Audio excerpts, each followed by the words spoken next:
వర్మ గారి పరిస్థితి ఏంటి? అంటే వర్మ గారు అందుబాటులో ఉన్నారా? మీకు అన్ని ఇవాళ పట్టించుకుంటారా? పవన్ కళ్యాణ్ గారు రానాకి వరమ గారండి. వరమ గారు సపోర్ట్ లేకపోతే పవన్ కళ్యాణ్ గారు రారండి. హ్మ్.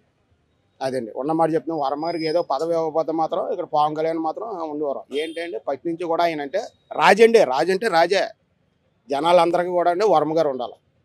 ఆయన చాలా పనులు చేసి పెట్టాడు. లేబర్కి చాలా భోజనాలు ఎట్టి చాలా మంచి పనులు చేశాడు. కానీ ఏంటంటే ఇప్పుడు మొక్క పైబడి కాబట్టి పార్టీలు రెండు పార్టీలు ఒకటి అవే కాబట్టి వరమ గారు సపోర్ట్ లేకుండా పవన్ కళ్యాణ్ నగ్గరండి. నేను ఫేవరెట్నండి. పవన్ కళ్యాణ్ ఫేవరెట్నే కాదంటలేదు. కానీ అంటే వరమ గారు సపోర్ట్ లేకుండా పవన్ కళ్యాణ్ నగ్గరం. అదండి. ఆయనకి ఏదో పదవి ఇవ్వాలండి. పదవి ఇవ్వకపోతే మాత్రం పిఠాపురం ఎవరో కూడా ఊరుకోరు. అదండి.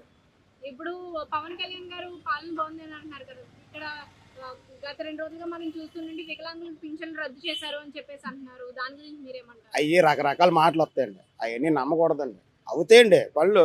ఆయన 3000 వేసాడు, ఈయన 4000 వేసాడు అని చంద్రపోయినాడు. అవుతాయండి. ఏంటి మనం ఏదో మాట్లాడేసుకుంటాం. అవన్నీ మాటలన్నీ జరగవు కదండి. టైం పడుతుంది. 2 సంవత్సరాలు అవుతుందండి పార్టీ వచ్చి. 3వ సంవత్సరం వచ్చిందో వస్తుందండి పార్టీ. కంగారు పడితే ఇవాళ బస్సులకి వేసాడు, పీగా వేసాడు. అంటే ఇంకా నేను నలుగురు ఆటలో ఉన్నారండి ఆడవాళ్ళు అందరూ. ఏంటి అదే బస్సు ఎక్కేస్తున్నారు. కొంత ఆటో వాళ్ళు గట్రా ఇవన్నీ వేసండి. ఏటి మాకు కొంత లాభాలు తక్కువ వస్తున్నాయి, అవి వస్తున్నాయి, ఇవి వస్తున్నాయి అంటారు. బస్ వల్ల ఆడవాళ్ళకి కాకుండా మొత్తం అందరికి ఆటో వాళ్ళు ఉపయోగం. కూడా దెబ్బండి. అది కరెక్ట్ కాదండి. అది కానీ అంటే కొంత ఆటో వాళ్ళు కూడా మరి గమనించాలి కదండి. వాళ్ళకే పిల్లం బెడ్లో ఉంటారు కదా. వాళ్ళు కూడా భవిష్యత్తు కూడా ఆలోచించాలి. ఏంటండి వాళ్ళు ఎలా చేస్తున్నారంటే వెనకాల చేస్తారు. తర్వాత మరి ఏమవుతుందో తెలదు. రాజకీయం ద్వారా అంటే వాళ్ళకి బుర్ర ఎక్కువ ఉంటుంది, మనకు తక్కువ ఉంటుంది. అన్నీ గమనించాలి అంతే అండి.